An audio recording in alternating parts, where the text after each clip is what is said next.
Hi everyone, Phoenix Kawamoto from the Greater New Paltz Community Partnership, a drug-free communities grant project serving the New Paltz School District here in Ulster County, New York. I'd like to welcome you to Building Hope and Breaking Down Walls, our educational series devoted to opiate addiction and heroin addiction, treatment and recovery, and intervention. Today, I am really excited to welcome Kasandra to this program, and thank you so much for being willing to share your personal experience, which is really quite courageous in an area that some people can really find it difficult to talk about addiction. And there's really no better way to start this conversation than from somebody who has lived it and is now living the journey of long-term recovery. So welcome to the program, and thank you again. Thanks, Phoenix. I appreciate you having me here. I appreciate you offering the opportunity for the community to hear more about how it is to really deal with this issue on a personal level and also on a community level. I think it's important. I think that the environment lately has really been able to nurture the fact that people such as myself who have struggled can really come out and talk about it and hopefully lead the way for those that are still struggling to be able to get help and talk about it and to be able to have the families come out and get some support. I think it's really important. Yeah, I know part of the reason why we're doing this series is just for that, in that addiction has still a lot of shame attached to it. Yeah. And shame can kill people, in the sense that people who are too ashamed to reach out for help. Addiction is life and death. And, you know, it is a very serious medical condition. It is a disease, and we are lucky to have a lot of resources. So over the course of the different shows that you'll be seeing, we'll be talking about where people can get help. But let's start with, how do people get there, right? Because there's a lot of misperceptions on actually who gets addicted to substances, and a need for understanding on the progression of the disease.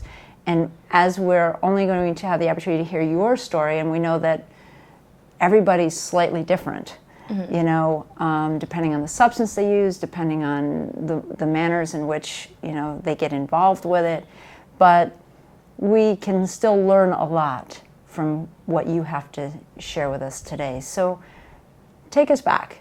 What was it like for you? What drew you to substances in the first place? Well, I think that addiction is more of the end result of so much more.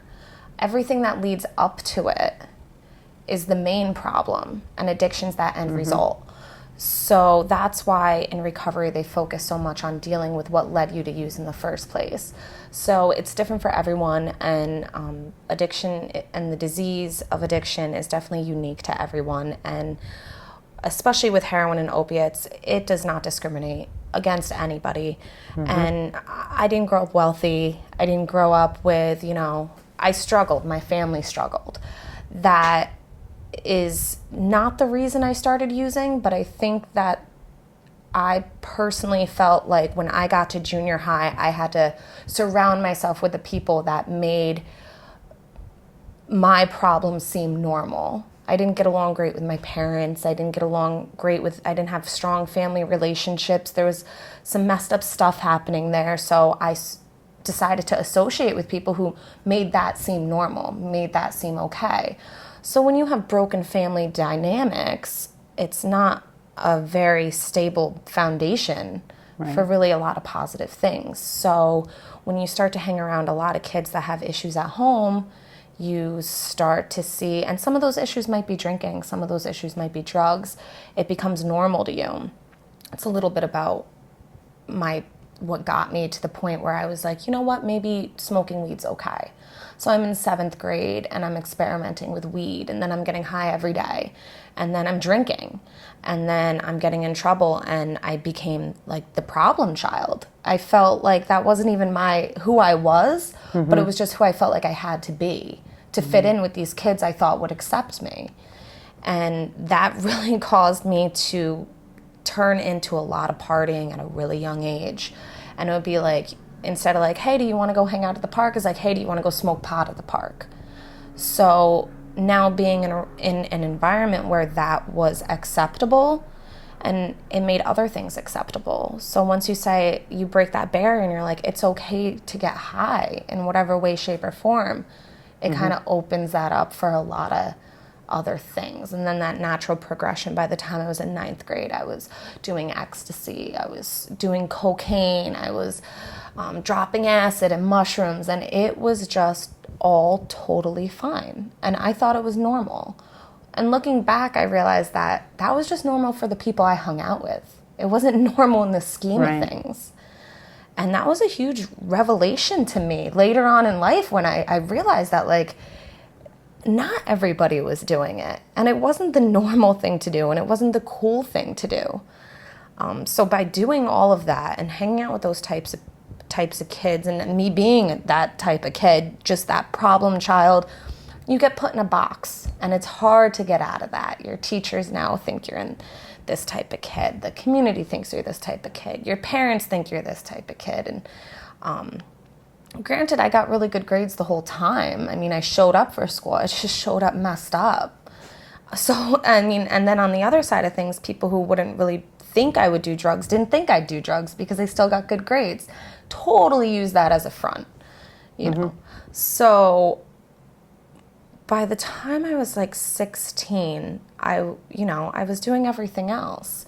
And I'm 26 now, so this is 10 years ago. And this is before really the heroin and opiate issue exploded locally. So I stole pills out of my grandma's medicine cabinet, you know, and she was really sick and she had them on hand, and I thought, why not try it? So I did, and my friends did. And then, you know, just naturally, everybody else was like, well, my grandma has this in her medicine cabinet. My grandma has this in her medicine cabinet. And it just became the culture. And that's what we did. And, you know, by the time I was 18, everything was just a party. It's like, what can we do to party? What can we do to party? And it was okay. You know, I was still in school. I still had that stability. I had to be to school every day. Like, you know, it wasn't totally out of control. And then I graduated.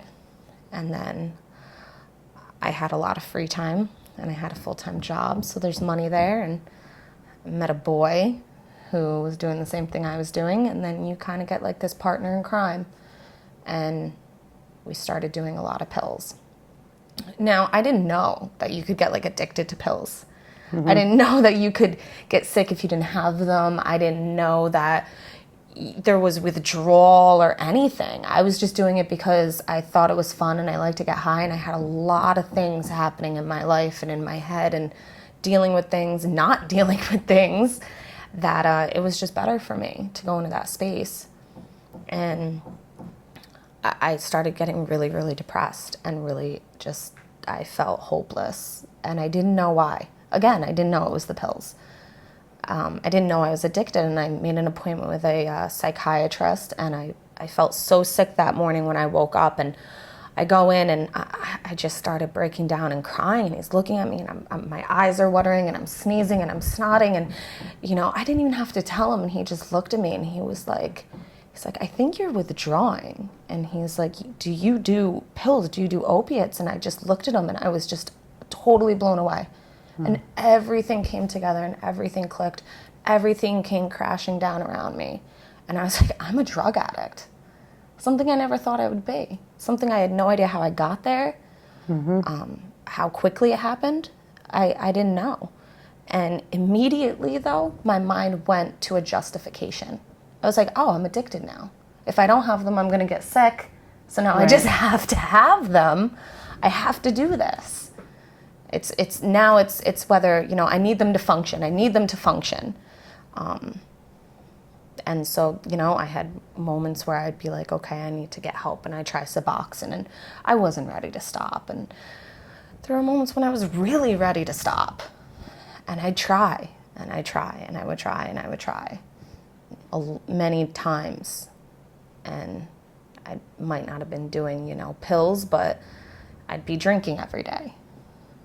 And then heroin started becoming popular and pills started getting really expensive. And there wasn't a, and I always said I would never do that. I said I would never shoot up. That's gross. That's nasty. Like that happens in alleys and stuff. But then everyone around me kind of started doing it. And it became normal. It became the culture. And one day it just made totally perfect sense that I was going to shoot up. And I went out and I got heroin, and that was my total intention. And I had no ifs, ands, or buts about it. I just thought it was going to be the best thing ever. And it was the worst thing that ever happened to me. And, it's like, again, helping people and in your sharing, it really lays it out, in that it is a progression. It evolves over time. Yeah. And as it's happening and you're under the influence, you're not seeing it happening. You can't see it because you're in it. Yeah. And, it's the people around us, me being in long-term recovery myself, not from opiate and heroin addiction, but, I know that I couldn't see what was happening to me. I couldn't see how I was changing the ways in which, my friends were becoming more and more alarmed because the person they were seeing before them was suddenly so different, and really scaring them. I mean, they were just so afraid for my well-being and my safety, and I would brush it off and be and like you, I mean, I was a straight A student who was really under the radar. No one was having, other than the people who were closest to me, which were my friends, no one was picking up on it and learning how to hide it well, learning how to, just stay under that radar and hold up the perception, those facades until you can't hold it anymore. And then all of a sudden you're unraveling, For you, what helped become that defining moment to where, because what I heard in your sharing is, the tension's mounting, right? It gets to a point where you can't run anymore, and it's not fun anymore. Now it's, oh no, I really have to do something. So for you, who and how did that come to be in your journey? Well, I didn't really have a strong support system. And, that boy that I met, it turned into a really unhealthy codependent relationship. And that's something that happens often in addiction that needs to be focused on a lot, because that was the biggest thing holding me back. I was holding him back and he was holding me back. And I didn't really have any other support systems. I pushed them all away. You do that in addiction. You stay under the radar because you just don't want to deal with it. That's half the reason you're getting high in the first place, is because you just don't want to deal. And you don't want to deal with people. And you just want to do what you want to do, and you want to be left alone. And who better than, my partner to, encourage me to keep on doing the same thing, because we could do it together and it's easier that way. So I stayed down for a really long time. We both did. And I would scream and I would cry and I'd say, I don't want to live this life anymore. I'm done. I'm tired of working to get high and getting high to work, and, just constant fear of getting sick. And it wasn't fun anymore. It was torture. I was living a life of torture. And the worst part was I felt like I did it to myself. So then there's all that guilt, and then you're just getting high to bury that guilt, and you don't know how to deal with it. You don't know how to stop. So I was like, I want to go to detox. I don't know how to get there. I don't know what to do. I just want to go to detox. And that was when I finally brought in a member of my family and really told them what was going on. And I thought that was going to be the defining moment in my life, and I was going to get it together. And it happened. I went, but it didn't work. And so you relapse, and then it just becomes, and then it's just back to the same old thing, and then relapse becomes normal, and relapse becomes part of the lifestyle. And, you know, then you start seeing people you hang out with, and the language is, oh, I've been clean for 3 days. Oh, no, I'm back on, I relapsed. It's just like that culture, that lifestyle, it becomes so normalized. And then a huge part of it is, how do you afford it? How do you afford something like that? I mean, we're talking hundreds of dollars a day. And I didn't care how hard I worked. You can't ever get enough. And that anticipation of getting sick, like getting dope sick's the worst. Like, I can't think of anything worse than that, because it's literally mind, body, and spirit. And it makes you do things you would never do. And as much as it made sense to shoot up, it made sense to rob houses. And then I had my partner in crime. And so that's what we did. And I got arrested. And I still didn't know what was going to happen to me. I didn't think it was that big of a deal.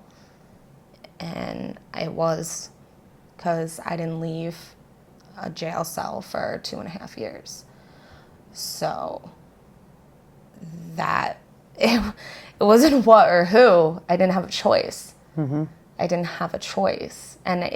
And clearly I was incapable of making a choice anyway. Right. So that was like really a blessing in disguise for me to just be stopped, because I didn't care enough about myself to stop anymore. I didn't care. Yeah.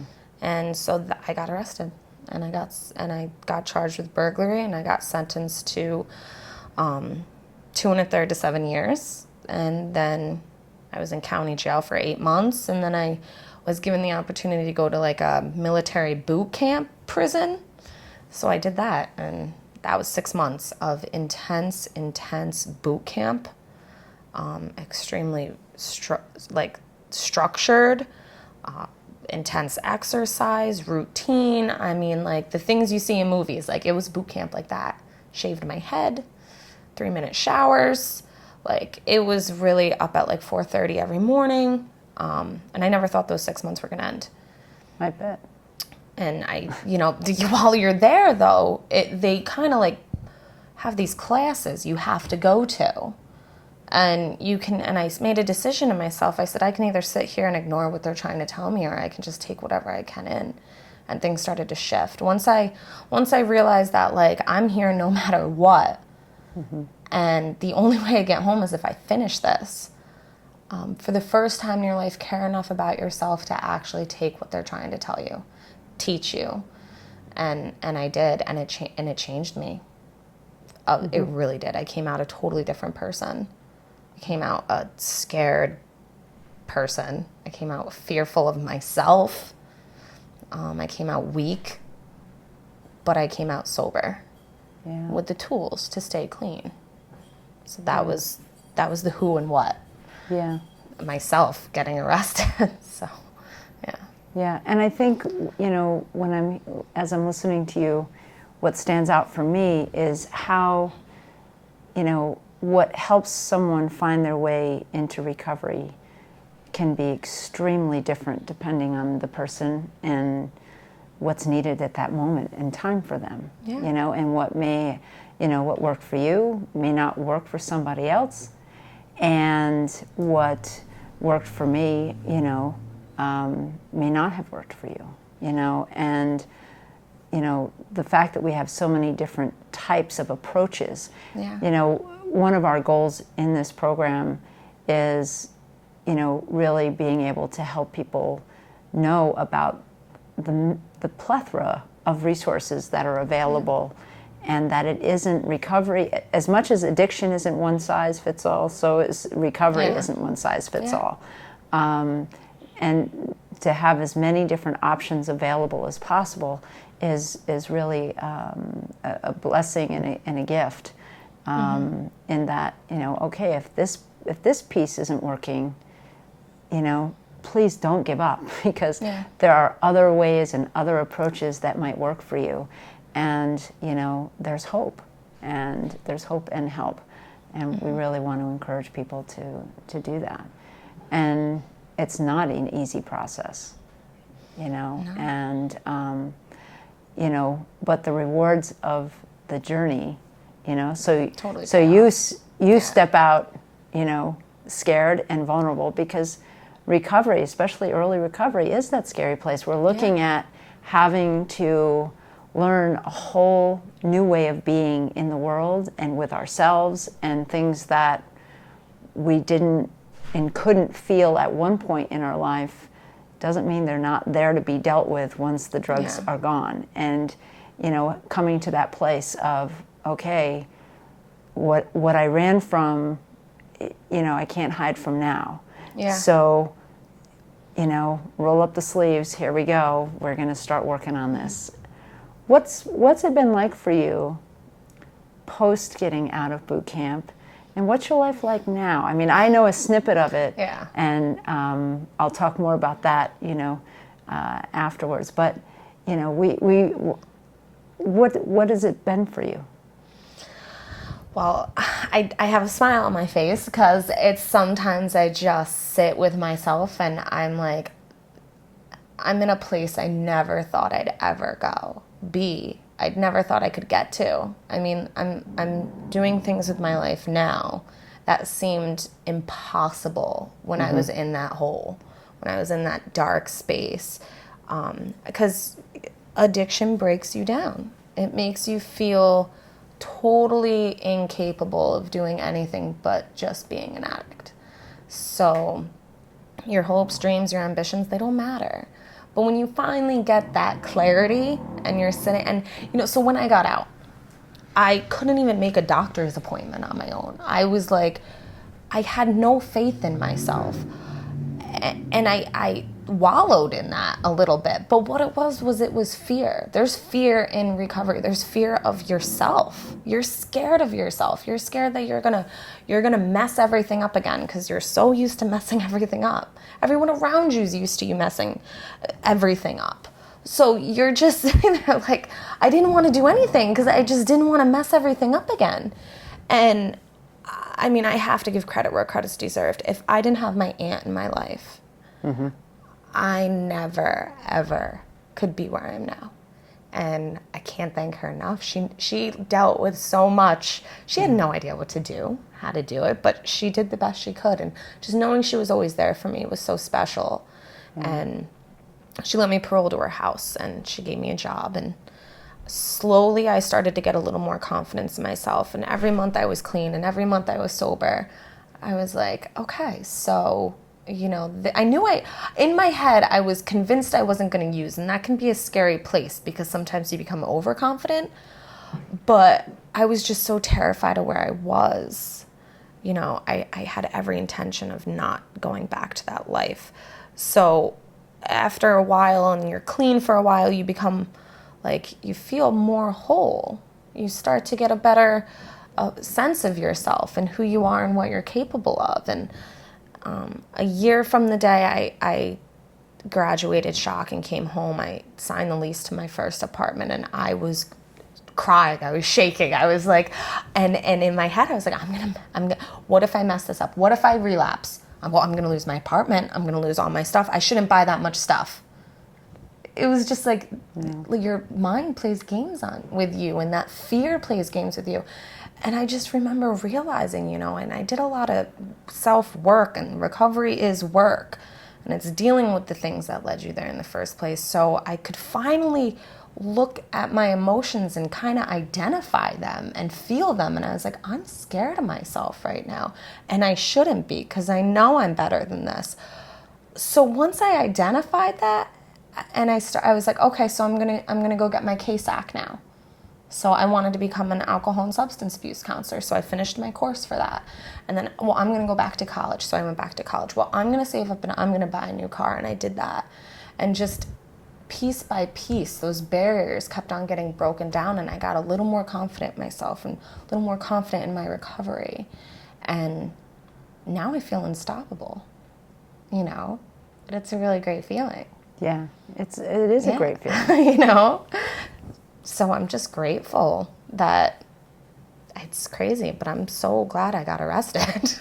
And it's not like people just wake up and they're like, I'm going to get clean today. Something traumatic happens to trigger that change for you. And that was what triggered it for me. Yeah. And I'm glad it happened, because I'm even grateful for that, because it got me to where I am now. And recovery is possible. They say, and I said this too, I was like, I want to say something. One thing I really want to say is, like, they say that it's like people right on the, looking into recovery and contemplating recovery, and they're told it's going to be a struggle for the rest of your life, and it's just like the recovery is going to be hard, and every day at a time, and it is hard in the beginning, but there comes a point when you become very removed from it, and life is just life. Mm-hmm. It's not every day. I don't sit there and fight this urge to get high. I don't. Life is mine now, so that's important. Absolutely. And to have the freedom to create the life of your dreams, really, is something we were talking before we got on the on this show, but I didn't have a plan to be alive beyond 18. Yeah. And now I'm older than well beyond 18, and creating really an incredible life that I am really blessed to have, and wouldn't have had not my closest friends intervened when they did. The power of one, or the power of love, and I think also, for some folks, having that moment where they might just wake up and go, I can't do this anymore. I really need this to stop, and we never know how the gift of recovery is going to be presented to us. Yeah. And sometimes the package is really scary and difficult, and getting arrested, and things that from someone else's perspective could be, the worst thing that could ever happen to you. But it actually becomes the key to freedom. Yeah. And, so for those folks who are at home and have somebody who they're concerned about, or, we're really hoping that, there's a couple of things that stand out for me in here, so that if you're a parent or a family member, if you have things on the preventative side that you are wondering, well, how could I prevent this? Having those conversations with, the young people in your lives, the people you care about. You mentioned the medications that were readily available. I know. We are in a different day with very strong opiates that are available, and a lot of people are finding their way to heroin first. They're finding their way through prescription opiates that they end up experimenting with and becoming addicted to, not knowing how quick the addiction process is. So, take precautions, secure your meds, purchase a medical lockbox. Those kinds of things can really make a difference. And, again, I just really want to thank you for sharing your story. Thanks. For the work that you do. What folks don't know is that Kasandra has helped co-form the Route 212 Coalition in the Saugerties-Woodstock area, which is doing a tremendous amount of work, and you continue to be a champion for the cause. I am privileged to work with you, and I really support your efforts. And I hope that folks, that you will tune in for the next segment, where we'll be talking about warning signs and symptoms, treatment options, local treatment options that are available to you, and giving you some more valuable information. So thank you again for your time and for being with us today. Have a good day.